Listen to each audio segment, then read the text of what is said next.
Hello students, last video में हम कौटिल्य के राजनीतिक विचार देख चुके थे। राजनीतिक विचारों में हम उनके राज्य की उत्पत्ति संबंधी विचार, राज्य का सप्तांग सिद्धांत और राज्य का कार्यक्षेत्र, ये प्रमुख राजनीतिक विचार हम देख चुके थे। आज हम देखने जा रहे हैं कौटिल्य का मंडल सिद्धांत, मंडल थियरी, जो कि उनके अंतरराज्य संबंधों से संबंधित विचारों का एक भाग है। वैदेशिक संबंधों के निर्धारण से संबंधित विचारों का एक पार्ट है। कौटिल्य का मंडल सिद्धांत यहाँ हम स्क्रीन पर देख रहे हैं। कौटिल्य को हम जान चुके हैं, परिचय हम पा चुके हैं कि इनके मार्गदर्शन में चंद्रगुप्त मौर्य ने एक विशाल और सुदृढ़ साम्राज्य की स्थापना की थी। और कौटिल्य अपने कूटनीति के लिए जाने जाते हैं, कुटिल उपायों के लिए जाने जाते हैं, चतुराई के लिए जाने जाते हैं। तो ये कौटिल्य के विचारों में मंडल सिद्धांत क्या है, इसको आज हम देखने जा रहे हैं। कौटिल्य भारतीय राजनीति के इतिहास के एक प्रमुख आधार स्तंभ थे।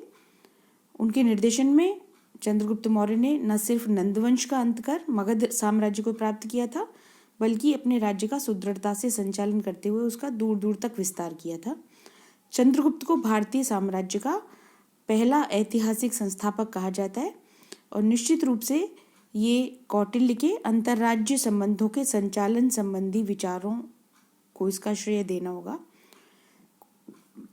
कौटिल्य का मानना था कि राज्य प्रजा की सुख और शांति को तभी सुनिश्चित कर सकता है जब वह दूसरे राज्यों से इस प्रकार के संबंध निर्धारित करे कि या तो किसी भी प्रकार के आक्रमण की आशंका ना हो, और यदि युद्ध करना भी पड़े तो उसकी सुरक्षा को कोई खतरा ना हो।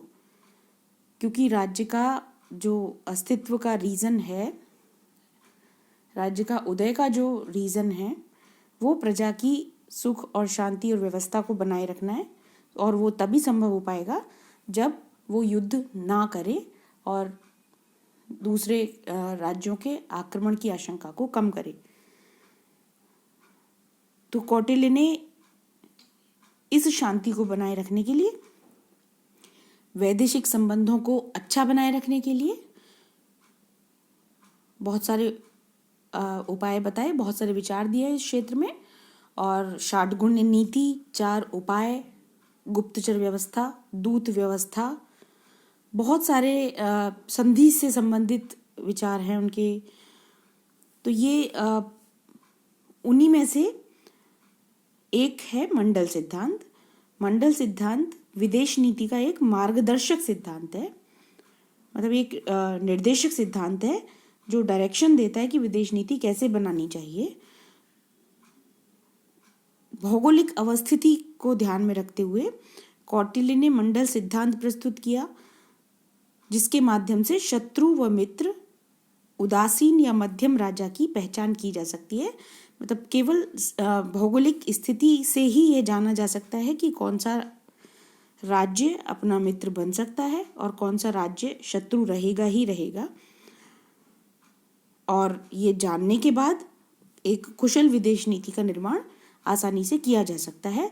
तो एक ये विदेश नीति निर्माण का मार्गदर्शक सिद्धांत है, जिससे सीखा जा सकता है कि विदेश नीति किस तरह से निर्धारित की जाए, किस राज्य के प्रति ज़्यादा एफर्ट लगाए जाए जिससे कि वो मित्र बन सके, और किससे शत्रुता रहेगी रहेगी, ये इसको जाना जा सकता है इस सिद्धांत के माध्यम से। ये जो मंडल सिद्धांत है, ऐसा नहीं है कि ये कौटिल्य का एकदम मौलिक सिद्धांत है। ये प्राचीन भारतीय राजनीतिक विचारकों के द्वारा प्रतिपादित किया गया है, पर कौटिल्य ने इसका अधिक विस्तार से और व्यवस्थित तरीके से विवेचन किया है। ये एक बहुत विवेक सम्मत और तार्किक सिद्धांत है। मंडल सिद्धांत को समझ लेते हैं कि यहाँ मंडल से तात्पर्य है राज्यों का समूह या वृत्त, एक सर्कल, एक सर्कल जिसमें बहुत सारे राज्य हैं, जिसके केंद्र बिंदु में स्थित राजा को कौटिल्य विजिगीषु कहते हैं। यहाँ हम देख रहे हैं स्क्रीन पर, विजिगीषु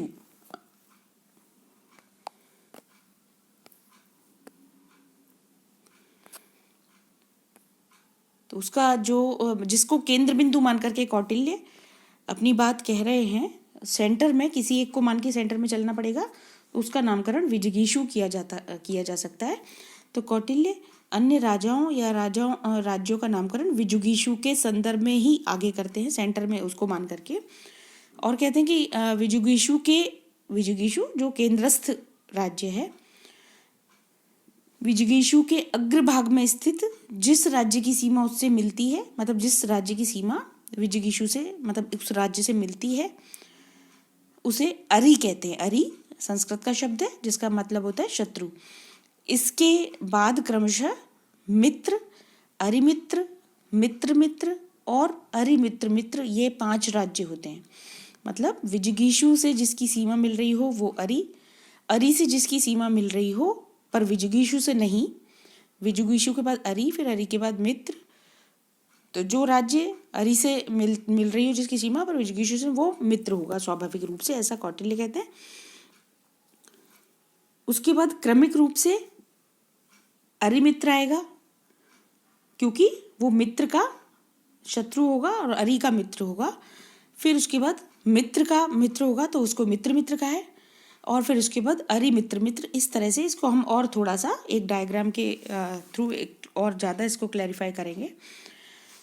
अरि मित्र मित्र ये 5 राज्य होते हैं जो राज्य के अग्रभाग में स्थित होते हैं, ऐसा कौटिल्य ने कहा। विजिगीषु के पृष्ठभाग में भी इसी तरह शत्रु और मित्र की श्रृंखला होती है। जिसकी सीमा मिल रही होती है पीछे की तरफ से, उसको कौटिल्य जो शत्रु भाव रखता है वो है पार्ष्णिग्राह। इसको कौटिल्य ने कहा है, संस्कृत का वर्ड है ये पार्ष्णिग्राह। यहाँ हम इधर देख रहे हैं, कौटिल्य ने उसको पार्ष्णिग्राह कहा है। पार्ष्णिग्राह के बाद आक्रंद मित्रवत राज्य होता है। फिर उसके बाद पार्ष्णिग्राहसार जो शत्रु प्रकृति का होता है, और फिर वापस से आक्रंदसार जो मित्र प्रकृति का होता है। इस तरह से अग्रभाग में 5 राज्य और पृष्ठभाग में 4 राज्य होते हैं, जो क्रमिक रूप से पहले शत्रु, फिर मित्र, फिर शत्रु और फिर मित्र, इस तरह का भाव रखते हैं और उनसे उसी तरह के संबंध बनाए जा सकते हैं। कौटिल्य कहते हैं कि पार्ष्णिग्राह और पार्ष्णिग्राहसार शत्रुतापूर्ण होते हैं। पार्ष्णिग्राह का मतलब होता है पीछे से ग्रसने वाला, पीछे से काटने वाला, खाने वाला, और आक्रंद तथा आक्रंदसार मित्रवत होते हैं। इसका मीनिंग यही होता है। इसके अतिरिक्त कौटिल्य मध्यम और उदासीन 2 अन्य राज्यों को भी मंडल का सदस्य मानते हैं। 2 और राज्य हैं जिनकी प्रकृति मध्यम और उदासीन है, उनका नाम उन्होंने मध्यम और उदासीन ही दिया है, जिनकी भूमिका भी अंतर्राष्ट्रीय संबंधों को निर्णायक रूप से प्रभावित करती है। ये भी इम्पोर्टेंट होते हैं। 2 मध्यम और उदासीन नाम के राज्य, प्रकृति के राज्य भी होते हैं। इस तरह से एक मंडल में कौटिल्य कहते हैं कि 12 राज्य होते हैं, 12 घटक होते हैं, 12 अवयव होते हैं। एक तो सेंटर में विजिगीषु हो गया, फिर उसके अग्रभाग में 5 राज्य हो गए और उसके पृष्ठभाग में 4 राज्य हो गए। इस तरह से कुल मिलाकर के एक मंडल में 12 राज्य होते हैं। कौटिल्य के अनुसार एक राज्य की 12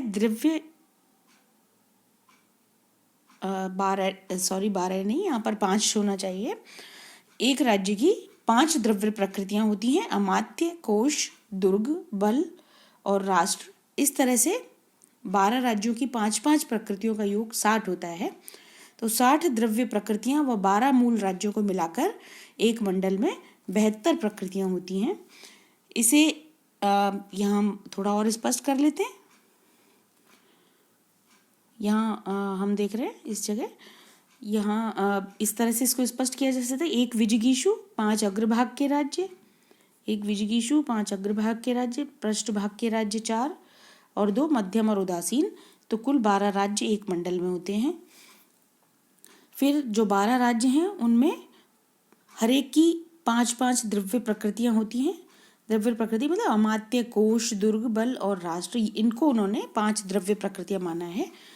तो इस तरह से 12 राज्यों की 5-5 द्रव्य प्रकृतियां मिला करके 12 × 5 ये 60 द्रव्य प्रकृतियां हो गई टोटल, और 60 द्रव्य प्रकृतियां प्लस 12 मूल राज्य मिला करके 72 प्रकृतियां एक मंडल में होती हैं, ऐसा कौटिल्य कहते हैं। इससे हमें इतना सरोकार नहीं है, हमारा मतलब ये टोटल 72 प्रकृतियां इस तरह से होती हैं। ये तो एक मार्गदर्शक सिद्धांत है ये पहचानने का कि जिससे सीमा मिल रही हो उससे किस तरह के रिलेशन डेवलप किए जा सकते हैं, और जिसकी सीमा उस शत्रु राज्य से मिल रही हो उससे किस तरह के रिलेशन डेवलप किए जा सकते हैं। या हम डायग्राम के थ्रू इस मंडल को एक सिंबॉलिक तरीके से इस तरह से लाइन में या चेन में वो राज्य नहीं होंगे डेफिनेटली, भौगोलिक रूप से इस तरह से वो नहीं हो सकते हैं, बट इसको एक सर्कल के थ्रू भी हम इसको डायग्राम बना सकते थे, पर इसको इस तरह से हम देख रहे हैं। एक मंडल में जो 12 राज्य होते हैं, सेंटर में जिसको केंद्र में मान के चल रहे हैं, जिसको लेकर के सारा मार्गदर्शन किया जा रहा है, वो है विजिगीषु। ये सेंटर में विजिगीषु, उसके अग्रभाग में जिससे विजिगीषु की सीमा मिल रही है वो अरि की सीमा जिससे मिल रही है वो मित्र होगा स्वभावतः, ऐसा कौटिल्य कहते हैं। फिर उसके बाद अरिमित्र होगा, अरिमित्र मतलब शत्रु का मित्र, ये इसका मित्र होगा अरि का। फिर मित्र होगा जो मित्र का मित्र होगा, और उसके बाद फिर अरिमित्र एक और राज्य कौटिल्य बोल रहे हैं जो कि अरिमित्र का मित्र होगा। मतलब ये तीनों के तीनों शत्रु प्रकृति के राज्य होंगे, और ये मित्र और मित्र प्रकृति के राज्य होंगे। ये अग्रभाग है। पृष्ठ भाग में कौटिल्य कहते हैं विजिगीषु के पृष्ठ भाग में ये पार्ष्णिग्राह जो शत्रु प्रकृति का है, पीछे से ग्रसने वाला, आक्रंद मित्र प्रकृति का है, फिर पार्ष्णिग्राहसार जो कि इस पार्ष्णिग्राह शत्रु प्रकृति के राज्य का मित्र होगा, और फिर आक्रंदसार जो कि आक्रंद का मित्र होगा, तो वो मित्रवत होगा विजिगीषु के लिए भी। तो इस तरह से, और इसके अलावा मध्यम, ये मध्यम राज्य जिसकी सीमा विजिगीषु और अरि से मिलती है उसको मध्यम राज्य बोला है कौटिल्य ने। और फिर एक उदासीन राज्य भी हो सकता है मंडल में। इस तरह से 12 राज्य एक मंडल में कौटिल्य ने माने हैं। और कौटिल्य ने कहा कि कि राज्य मंडल की तुलना चक्र से उन्होंने की, और उन्होंने कहा कि नेता विजिगीषु को चाहिए कि वह राज्य मंडल रूपी चक्र में अपने मित्र राजाओं को नेमी, पास के राजाओं को अरा और स्वयं को नाभि स्थान में समझे। जिस तरह से एक पहिया होता है, एक चक्र होता है, तो उसके केंद्र में तो विजिगीषु स्वयं को समझे, उसके जस्ट पास में जो जुड़ी हैं अराएं जैसे कही जाती हैं, वो शत्रु राजाओं को अरा, और मित्र राजा जो बाहरी परिधि पर हैं उसको मित्र समझे, जो नेमी है, पहिए की कही जाती है। तो इस तरह से एक सर्कल मान करके मंडल सिद्धांत को समझा जा सकता है कि राज्य इस तरह से स्थित होते हैं और इस तरह का बिहेवियर करते हैं, उनका नेचर ऑटोमेटिकली भौगोलिक स्थिति के वजह से ऐसा हो जाता है। अब ये जो घटक थे मंडल के, इसको और थोड़ा सा विस्तार से जान लेते हैं। जैसे यहाँ हम देख रहे हैं मंडल के घटक। पहला विजिगीषु से मतलब केंद्रस्थ राजा, जिसको सेंटर में मान करके कौटिल्य बात कहते हैं, जो मार्गदर्शन लेना चाहता है। केंद्रस्थ राजा जो आत्मसंपन्न, अमात्य आदि द्रव्य प्रकृति से संपन्न और नीति का आश्रय लेने वाला हो, उसे कौटिल्य विजिगीषु कहते हैं। वास्तव में कोई एक राजा जो मार्गदर्शन लेना चाहता है मंडल सिद्धांत से, यहाँ उससे मतलब है। दूसरा अरि मतलब शत्रु, जिसकी सीमा विजिगीषु से मिलती हो, और ये स्वाभाविक होता है कि जिससे सीमा मिलती है उस राज्य से झगड़े विवाद होते ही रहते हैं सीमाओं को लेकर के। तो ऐसे राजा आगे और पीछे दोनों तरफ होते हैं राज्य के। पीछे स्थित अरि को कौटिल्य ने पार्ष्णिग्राह कहा है। पार्ष्णिग्राह पीछे से ग्रसने वाला। तीसरा घटक मित्र। मंडल के महत्वपूर्ण मित्र जो होते हैं वो मंडल के महत्वपूर्ण अवयव होते हैं। इनसे अपेक्षा होती है कि वे विरोध नहीं करेंगे और समय आने पर सहायता देंगे। ये अरि और अरिमित्र के बीच में स्थित होते हैं। मतलब ये विजिगीषु के जस्ट सीमा जो मिलती है वो तो अरि हो गया, और फिर उसके बाद में जिसकी सीमा अरि से मिलती है वो मित्र होता है। ये सामरिक दृष्टि से इम्पॉर्टेंट होते हैं। मध्यम और उदासीन ये दो और तरह के राज्य कौटिल्य ने बताए थे एक मंडल में। ये अवचनबद्ध या अप्रतिबद्ध अनकमिटेड राज्य होते हैं। मध्यम राज्य वह होता है जिसकी सीमा विजिगीषु और अरि से मिलती हो। यहाँ इस डायग्राम में भी हमने यहाँ मध्यम को लिखा है इस जगह, जिसकी सीमा अरि और विजिगीषु से मिलती हो और दोनों में से किसी की भी सहायता करने में वो सक्षम हो। क्योंकि इसकी सीमा दोनों से मिल रही है तो वो अरि की भी सहायता कर सकता है और विजिगीषु की भी कर सकता है। तो ये एक तरह से पलड़ा जिसका भारी हो जाएगा, अगर जिसकी तरफ ये मध्यम होगा उसका भारी हो जाएगा। और उदासीन राज्य वो होता है, यहाँ हम देख रहे हैं, उदासीन राज्य वो होता है जिसकी सीमा विजिगीषु, अरि और मध्यम तीनों से नहीं मिलती हो, पर वो मध्यम से अधिक शक्तिशाली और तीनों की सहायता या निग्रह करने में, मतलब नुकसान पहुंचाने में समर्थ हो। तो वो उदासीन राज्य होगा जिसकी सीमा किसी से नहीं मिलती है, जो शक्तिशाली होता है और वो किसी को भी लाभ पहुंचा सकता है, किसी को भी हानि पहुंचा सकता है, वो उसको उदासीन, जो जनरली उदासीन रहता है वैसे तो इस तरह से कौटिल्य मंडल सिद्धांत के थ्रू ये बताते हैं कि भौगोलिक अवस्थिति के आधार पर हम राज्यों के स्वभाव को पहचान सकते हैं और फिर उसके अकॉर्डिंग विदेश नीति को तैयार कर सकते हैं। मंडल सिद्धांत का काफ़ी महत्व है भारतीय राजनीतिक चिंतन में नहीं, संपूर्ण राजनीतिक चिंतन में।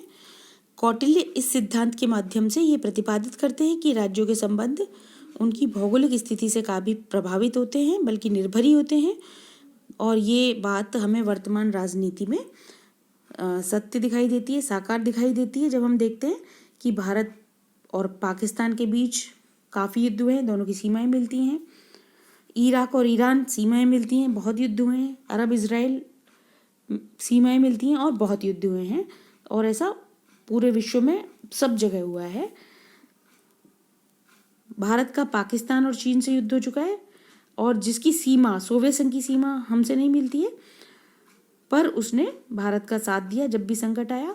तो ये जो कौटिल्य का जो मंडल सिद्धांत है वो एकदम सटीक दिखाई देता है यहाँ भारत के मामले में। और बाकी बहुत सारे ऐसे उदाहरण पूरी विश्व राजनीति में ढूंढे जा सकते हैं जो इसको सत्य प्रूव करते हैं, इसको सही प्रूव करते हैं।